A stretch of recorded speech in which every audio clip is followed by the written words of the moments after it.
About 800,000 people will get a knee replaced this year, and more than 500,000 will get a new hip, and 50,000 will get their shoulder replaced. And wrist replacements are a little less common, but now new technology and improved techniques are helping surgeons help people with painful arthritis in their wrists. Wink News Health and Medical reporter Amy Osher shows us how.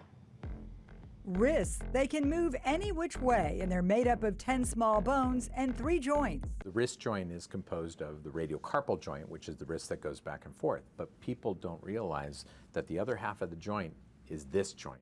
And when one of these bones or joints goes bad, people can be left in pain. And recently, doctors could do little to help. The way we would treat this is we would remove that bone and literally throw it away. And then we would pray that the connection between these two bones would be restored.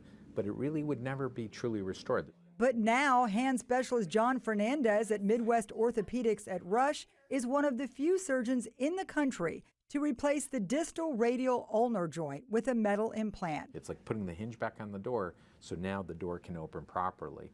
And what's most remarkable is you see these patients 2 weeks later, they have no pain. And these are patients who have been in pain for literally 20 years.